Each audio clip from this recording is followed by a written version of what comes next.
El domingo pasado terminamos nuestra serie de Colosenses y esta mañana vamos a empezar una nueva serie en el libro de Juan, el Evangelio de Juan. Es una serie que si quisiéramos estudiar el Evangelio de Juan a detalle, nos podríamos aventar 4 o 5 años estudiando o más, versículo por versículo, y no acabaríamos. Pero hemos decidido, y creemos que es como el Señor nos ha estado guiando, a estudiar este maravilloso evangelio a lo largo de los próximos meses. No te asustes, no vamos a estar predicando 4 años de Juan, pero sí lo suficiente para que tú y yo podamos tener un claro entendimiento de lo que nos enseña el evangelio de Juan, el Señor por medio de este evangelio. Y déjame decirte que no ha existido un evangelio o una epístola que haya cautivado tan profundamente la mente de teólogos, de pensadores, de filósofos, como el Evangelio de Juan. Los primeros versículos de este Evangelio fueron motivo de gran lucha intelectual durante los primeros 3 siglos de nuestra era. Y hasta el día de hoy fascina a los nuevos creyentes, fascina a los creyentes maduros de una manera impresionante. El año pasado compré un libro de teología juanina de este pelo, imagínate, parece un ladrillo. Y ese libro, el autor se pasó casi toda su vida estudiando el Evangelio de Juan para poder escribir ese volumen. Es un libro impresionante. Decía San Agustín que es un libro tan profundo como para que un elefante pueda nadar. Pero es un evangelio tan sencillo para que un niño no se ahogue en él. Lo que nos está diciendo es que tiene conceptos tan sencillos que un niño los puede entender, pero al mismo tiempo son conceptos en los que un cristiano maduro, un teólogo, se puede pasar toda la vida estudiando. Porque nos dice quién es Jesús, nos dice cuál es su obra en la cruz y nos dice también cómo le podemos hacer para recibir la vida eterna. Así que va a ser una serie increíble. Va a ser una serie que vamos a poder estudiar juntos y en la que vas a poder tener la oportunidad no nada más de aprender y crecer en tu fe, sino también de invitar a algunas otras personas que no conocen del Señor y que puedan escuchar el mensaje del Evangelio, conocer a Jesucristo y llegarlo a amar como tú y yo le amamos y atesorar como el gran tesoro que es nuestro Señor. Ahora, ¿quién crees que escribió el Evangelio de Juan? Pues Juan, ¿verdad? Bueno, pero no es tan fácil.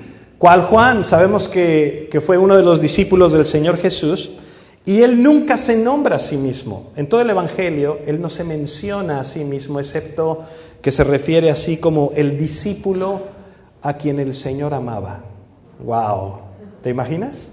Poder decir eso, yo soy el discípulo al que el Señor ama. Y si eres, además, déjame que te diga. Pero en varias ocasiones dice esto. Sin embargo, en Juan 21:24, él escribe: este es el discípulo que da testimonio de estas cosas. Y escribió estas cosas y sabemos que su testimonio es verdadero. Una de las mejores evidencias que tenemos de que Juan escribe el Evangelio de Juan está en los padres de la iglesia. Ireneo de León fue martirizado por ahí del año 155. Él nos dice que Juan escribe este evangelio, pero no nada más eso. Ireneo conoció a otro hombre que se llama Policarpo. Y Policarpo era discípulo de Juan. ¿Te das cuenta lo cerca que nos pone al apóstol Juan y al autor del evangelio? Y lo interesante de todo esto es que Juan es el 4º evangelio. Pero déjame aclararte que aunque el mensaje del Evangelio es un solo mensaje, el mensaje es un solo Evangelio, en realidad en la Biblia tenemos 4 libros a los que llamamos Evangelios: Mateo, Marcos, Lucas y Juan. ¿Por qué les decimos Evangelios? Porque nos dan un recuento de la vida de nuestro Señor. Juan es el último de estos 4 y Juan es muy diferente a los otros 3. Mateo, Marcos y Lucas son los que conocemos como los evangelios sinópticos. Ahora sí te vas a poner tu sombrerito de la clase, ¿ok? ¿Por qué? Porque nos dan una sinopsis, nos dan un panorama muy claro de cómo fue la vida de Cristo. El Espíritu Santo inspiró a cada uno de estos hombres, pero no alteró sus personalidades, no alteró sus emociones, sino que las usó para que pudieran registrar todas las cosas que el Señor hizo. Mucha gente se equivoca pensando que el Señor les dictó y ellos escribieron, o que estaban así como en trance y entonces en un trance escribieron. No. El Señor usó sus personalidades, sus experiencias, sus temores, sus inseguridades, sus victorias, su confianza. E inspirados por el Espíritu Santo, escribieron este texto maravilloso de la palabra de Dios. Déjame ponerte un ejemplo, ¿ok? Vamos a poner por caso que aquí en el cruce de 5 de febrero y Félix Ortega hubiese un accidente. Entonces uno de los carros se vuela el semáforo, no hace el alto y de repente hay un choque tremendo. ¡Paz! Pero cuando sucede el accidente, en cada una de las esquinas había algunas personas paradas. En una esquina estaba una madre de familia. En la otra esquina había un abogado. En la otra esquina había un médico. En la otra esquina había un mecánico. De pronto vienes tú y les dices, oiga, ¿cómo estuvo el choque? ¿Qué pasó? Y entonces el mecánico te dice, no, déjame que te platique. Porque venía un auto de este modelo, pero se ve que la rótula delantera de la llanta izquierda estaba gastada. Porque como que giró raro y ¡pum! Chocó. Pero al otro coche le fue peor. Porque podías ver una biela escapándose por el monobloc del tubófono parafínico cromático del motor. Y entonces digo, ok. Bueno, él sabe de qué habla porque él es mecánico. ¿Me entiendes? Y eso es lo que le llamó la atención. Y te diría ya, el cuate del coche verde, pobre de él, porque no hay piezas aquí en La Paz para ese coche. Va a estar parado unos 3-4 meses, si bien le va. Y dices, ok. Y vas con la madre de familia y le preguntas, oiga, ¿usted qué vio? Y ella te va a decir, no, es que yo inmediatamente vi eso y dije, ¿habrá algún niño ahí adentro? Vamos a ver si alguien se lastimó. Y entonces la mujer corrió a ver quién se había lastimado y te podría decir que llamaron ahora sí que al 911, ¿verdad? Y entonces llegó la ambulancia y estaba preocupada por quién pudiera haber estado herido. Y entonces vas y le preguntas al médico, oiga, ¿y usted cómo lo vio? Dice, no, y te iba a empezar a hablar de la fractura expuesta que tenía el copiloto, pero que tenía las marcas del cinturón de seguridad y de la bolsa de aire que estalló, que gracias a Dios lo traía puesto, y que eso iba a requerir un tratamiento de esto y del otro y de aquello, pero que la otra persona no tenía ninguna lesión. Y entonces vas con el abogado, y el abogado andaba repartiendo tarjetas, ¿no? A ver quién quiere que yo lo defienda, y recogiendo evidencias para ver a quién iba a defender. ¿Me explico? ¿Cuál es el punto de todo esto que te platico? El punto es que con el testimonio de cada uno de ellos podrías tener una imagen completa, una imagen global de lo que estaba ocurriendo y de cómo fue el accidente. Y lo mismo pasa con los evangelios. Cuando leemos los evangelios, cada uno de ellos nos presenta una perspectiva de la vida de Jesús para que tengamos la imagen completa de su ministerio y de lo que Él vino a hacer entre nosotros. Juan es el último de los 4 evangelios que se escriben y escribe las cosas que los otros 3 omitieron de alguna manera. Pero en lugar de incluir parábolas, exorcismos, sanidades y todo este tipo de milagros como los otros 3, Juan se enfoca más en los discursos de Jesús. Juan se enfoca más en la vida de Cristo desde una perspectiva del cielo a la tierra y no como los otros 3 en una perspectiva horizontal, de la tierra hacia el cielo. Juan estuvo muy cerca del Mesías. Juan estuvo al pie de la cruz cuando Jesús estaba siendo crucificado. ¿Por qué escribe su evangelio? Escucha Juan 20:30. Dice, hizo además Jesús muchas otras señales en presencia de sus discípulos, las cuales no están escritas en este libro, pero estas se han escrito para que creáis que Jesús es el Cristo, el Hijo de Dios, y para que creyendo tengáis vida en su nombre. Poco antes, en Juan 19:35, nos dice que él estuvo al pie de la cruz y escribe: el que lo vio da testimonio y su testimonio es verdadero.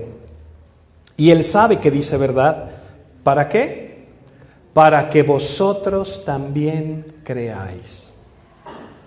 De manera que el principal propósito de Juan es que tanto judíos como gentiles pudiésemos llegar a una fe firme, a una fe anclada en Jesucristo.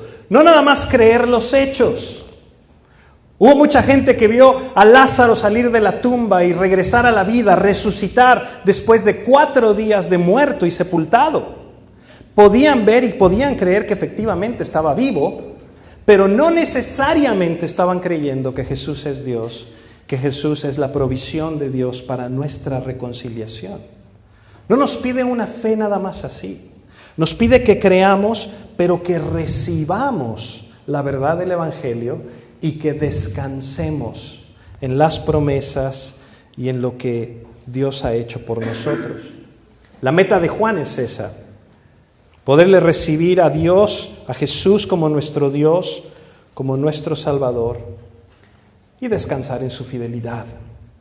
Ahora, eso tiene implicaciones serias y también implicaciones prácticas para tu vida y para mi vida, y vamos a hablar de eso más adelante. Pero quiero que veas el énfasis que pone Juan en la divinidad y en la humanidad de Jesús. Juan 1:1 comienza hablando de Jesús como el Verbo.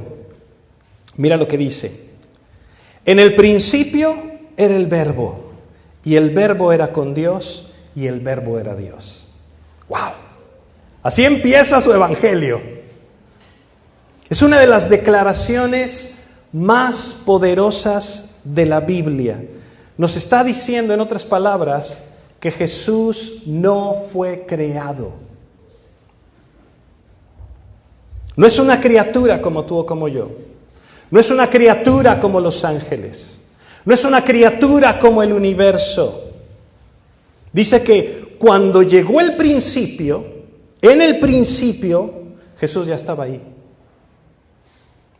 Incluso antes de haber un principio, el Verbo ya existía. Y si lo lees con cuidado vas a ver que suena muy similar a Génesis 1:1, ¿te acuerdas? En el principio creó Dios los cielos y la tierra. Y nos está diciendo, antes de que algo fuera creado, Él ya estaba ahí. Es decir, Jesús es no creado. Lo único no creado es Dios. Por pura lógica llegas a la conclusión, Jesús es Dios. Pero ¿sabes? No necesitas llegar ahí con la lógica. Juan nos lo dice literalmente, textualmente, nos dice, el Verbo era, ¿qué? Dios. Más adelante, Juan nos va a relatar cosas que hizo Jesús que nadie puede hacer, sino solo Dios. En una ocasión llega Natanael, y viene Natanael a hablar con Jesús y le dice, cuando estabas debajo de la higuera, donde no había nadie más, donde nadie más te podía ver, yo te vi. Y te habla de la omnipresencia de Dios, que está en todo lugar. Y te habla de la omnisciencia de Dios, que conoce todas las cosas. En Juan 2:24 dice que Jesús conocía a todos y sabía lo que había en sus corazones. Nadie puede hacer eso. Ni Satanás, ni los ángeles, ni tú ni yo. Solo Dios. Solo Dios sabe lo que hay en tu mente, en tu corazón. Y Juan dice que Jesús lo sabía. Otras veces lo vemos contestándole a la gente, ¿por qué caviláis en vuestros corazones? Y les habla lo que la gente estaba pensando. Todavía no decían nada y Jesús ya les está diciendo lo que están pensando. O incluso lo que habían hecho. ¿Te acuerdas de la mujer samaritana? Que viene la mujer y el Señor le empieza a decir toda la historia de su vida. Hiciste esto y llevas tantos maridos y tin. Y yo nunca la había visto, no la conocía.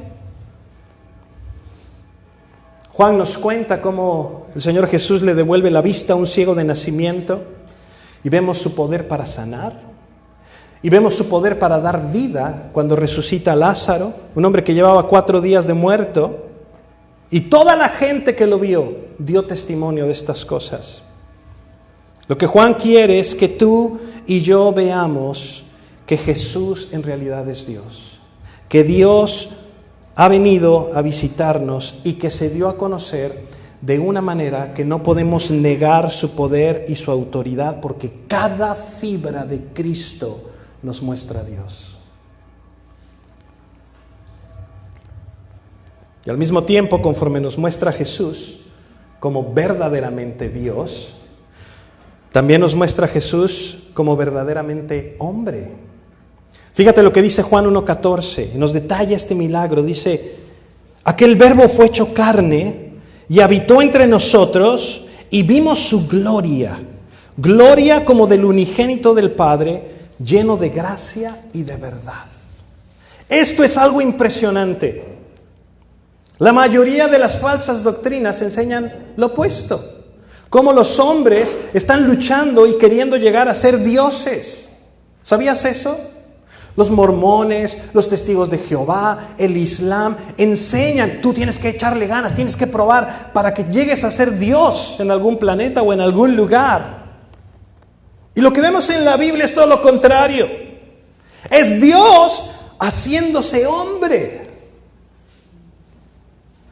El Creador, rebajándose a la condición de criatura, al nivel de nosotros para rescatarnos de nuestro pecado, para reconciliarnos con el Padre, para limpiarnos de nuestro horrible proceder, para salvarnos, para darnos una vida que podamos disfrutar con Él por toda la eternidad. Dios volviéndose humano para representarnos correctamente, no como el otro representante que tuvimos, Adán, que nomás nos representó en rebeldía en contra de Dios, sino alguien que nos representa en reconciliación. ¿Cómo sabemos que Jesús era completamente hombre, aparte de todo lo que vemos aquí? Un día Juan nos dice en Juan 4:6, por ejemplo, que Jesús estaba cansado del camino. Así es como llega a conocer a la mujer samaritana. Estaba cansado y va a un pozo y se sienta ahí a descansar. Jesús experimentó fatiga, como todos nosotros, como todos los hombres. Dios no se cansa, Jesús se cansó. Jesús experimentó angustia. ¿Alguien ha tenido angustia aquí alguna vez? ¿Ansiedad? Una angustia profunda, una ansiedad tremenda, como sentimos los seres humanos. Jesús lloró en la tumba de Lázaro. Incluso leemos en Juan capítulo 7 que cambió de opinión. Vemos que se enojó. Vemos que tenía sospechas de algunas personas. Vemos que tenía amistades. Vemos que tenía incluso algunos preferidos, como todos los seres humanos tenemos. Una y otra vez, Juan nos va a demostrar que Jesús no solamente es Dios, sino que también es verdaderamente hombre. Déjame decirte, esto es algo tremendo.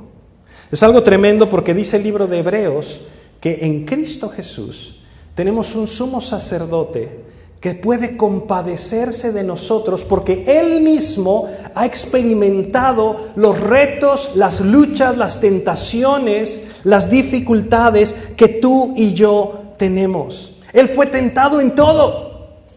Cuando tú dices, no, es que usted no puede entender, pastor, porque usted no está viviendo lo que yo estoy viviendo, Jesús sí lo vivió, Jesús sí lo experimentó, Jesús sí lo conoce.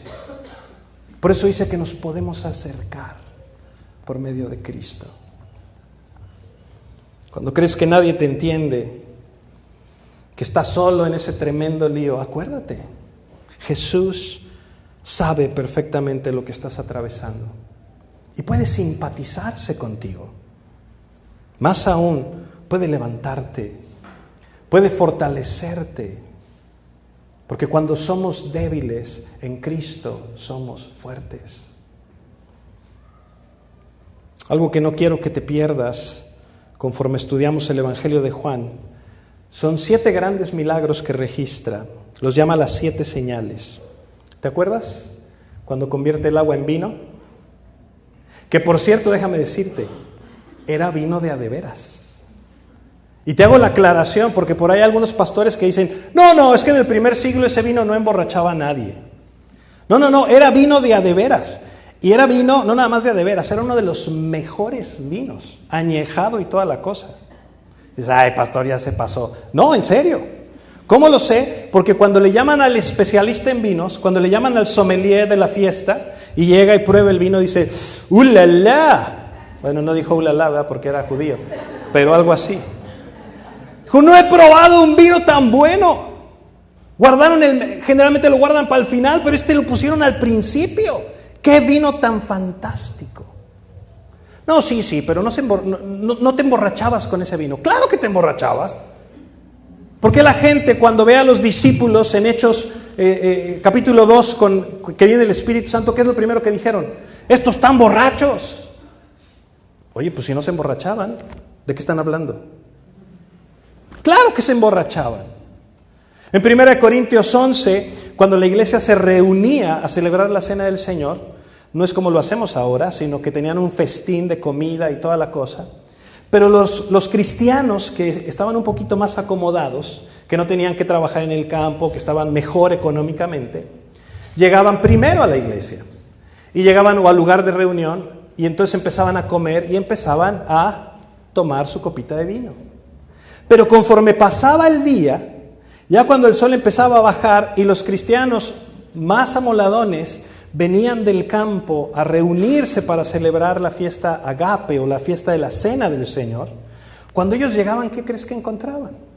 Ya los que llegaron primero habían arrasado con la comida, pero también todos esos cristianos ya andaban medio japizones por estar tomando desde temprano.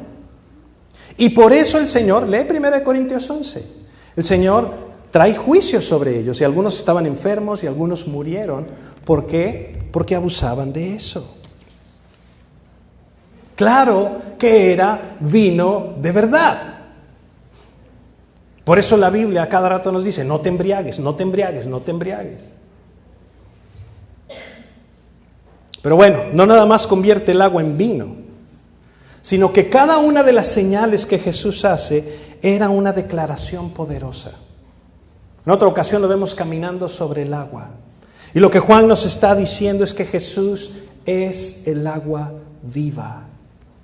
En otra ocasión vemos a Jesús multiplicando los panes y los peces, alimentando a 5,000 personas, a más de 5,000. Y nos dice que Jesús es el pan de vida. Y cuando le devuelve la vista al ciego nos dice Jesús es la luz. Y con Lázaro nos dice Jesús es la resurrección y la vida. Todas estas señales apuntan a Jesús. Y Jesús está apuntando a Dios. Y esto es lo que me fascina del Evangelio de Juan. Porque nos va aclarando todas esas incógnitas. Va disipando toda esa neblina que a veces tenemos con nuestras dudas. ¿Para qué? Para que podamos creer que Jesús es Dios y que es nuestro Salvador, el Mesías prometido. Algunas personas a veces dicen, no. Jesús nunca dijo que Él era Dios. Eso lo dicen ustedes. ¿Sabes? Se equivocan monumentalmente. Seguro nunca han leído el Evangelio de Juan, porque muchas veces Jesús dice ser el Dios del Antiguo Testamento, el gran yo soy. Y a lo largo de nuestra serie vamos a ver cada una de esas ocasiones. Pero ¿tú te acuerdas de Moisés? Cuando andaba en el monte cuidando los borregos o las chivas o no sé qué animales cuidarían ahí, y de repente tiene esa experiencia con la zarza ardiente, y el Señor le dice, ve a liberar a mi pueblo. Y Moisés le pregunta, bueno, ¿y quién le digo que eres? Y le dice, yo soy. Le da su nombre, yo soy, que es Yahweh. A veces lo traducen como Yahvé, a veces lo traducen como Jehová. Yo soy. En el Evangelio de Juan vas a leer 7 ocasiones diferentes en las que Jesús se adjudica el título Yo soy. Por ejemplo, cuando está hablando otra vez con la mujer samaritana, Le dice la mujer, bueno, estamos esperando al Mesías. ¿Quién será el Mesías? Lo reconoceremos. Y Jesús le dice, con el que estás hablando, le dice, yo soy. La palabra es ego eimi. Dice, ego eimi, yo soy. En el capítulo 6, cuando va caminando sobre las aguas y llega con los discípulos y los discípulos están aterrados, Jesús les dice, no teman, yo soy, ego eimi. En el capítulo 8, Jesús les dice, morirán en sus pecados a menos que crean que yo soy, ego eimi, otra vez. Y más adelante les dice algo increíble. Les dice, antes de que Abraham fuera, yo soy, ego eimi. Era tan claro. Cuando vienen los guardias del templo a arrestarlo, la noche en que lo arrestan, Él les dice, yo soy. Y nos relata el Evangelio que cayeron de espaldas después de que Jesús dijo esto. El autor nos quiere decir algo. Cuando dijo esto ante los judíos, ellos tomaban piedras para apedrearlo porque se estaba adjudicando el título de yo soy. Y fue una de las acusaciones en su juicio. ¿Sabes? Dios no ha dejado nada al azar. Nos ha mostrado una y otra vez lo que Él diseñó desde antes de la fundación del mundo y que Él ha venido a mostrarnos el camino a la reconciliación, para que todos aquellos que le reciben y creen en su nombre podamos ser hechos hijos de Dios por medio de Cristo. Cuando terminemos nuestra serie en Juan, vamos a ver todos estos pasajes tan increíbles que nos hablan de la seguridad de la salvación. Vamos a estudiar todos los pasajes que nos hablan de la libertad en Cristo. Todos aquellos pasajes que tienen grandes doctrinas de la Biblia, como la elección, como el nuevo nacimiento, como la santificación, como la resurrección, como la gloria venidera, como el amor de Dios, como su incomparable gracia. Yo no sé si tú te emocionas, a mí me emociona. Pero además déjame decirte algo, también vamos a ver un contraste terrible entre las personas que incluso después de haber visto a Lázaro resucitado y después de ver todas estas cosas con sus propios ojos, negarían el poder de Dios y buscarían deshacerse de Jesús hasta llevarlo a la muerte, porque estaban más enamorados de sus riquezas, más enamorados de su popularidad que de conocer el maravilloso regalo que Dios nos ha dado en el Hijo. Mira, con esto voy a terminar. Cuando Juan conoció a Jesús por primera vez, Jesús lo apodó a él y a su hermano los hijos del trueno. ¿Te imaginas? Ya eso te habla mucho del carácter de Juan y de su hermano, ¿no? Eso sí eran unas fichitas. En algunos episodios los vas a ver compitiendo el uno por el otro, a ver quién es el más grande en el reino y cosas de estas. Pero con el paso de los meses, con el paso de los años y su relación personal con Jesús, Juan, que fue el último de los apóstoles en morir, llegó a ser conocido como el apóstol del amor. Cuenta la tradición que lo llevaban por ahí cargando en una camilla, y cuando la gente se amontonaba alrededor de Juan para escucharlo hablar, les decía, ámense los unos a los otros. Ámense los unos a los otros. Cristo transformó la vida del hijo del trueno en el apóstol del amor. Y tras la resurrección del Señor, las enseñanzas de Jesús empezaron a cobrar sentido. El Espíritu Santo trajo a su memoria todas las cosas que leemos aquí. Y una de ellas, con la que quiero terminar, son las palabras de Jesús antes de morir en la cruz, en Juan 16:20. Escucha esto. Dice, de cierto os digo, que vosotros lloraréis y lamentaréis, y el mundo se alegrará. Pero aunque vosotros estéis tristes, vuestra tristeza se convertirá en gozo. La mujer cuando da a luz tiene dolor porque ha llegado su hora, Pero después que ha dado a luz un niño, ya no se acuerda de la angustia por el gozo de que haya nacido un hombre en el mundo. También vosotros ahora tenéis tristeza, pero os volveré a ver, y se gozará vuestro corazón, y nadie os quitará vuestro gozo. ¿Por qué no te pones de pie? Vamos a orar juntos.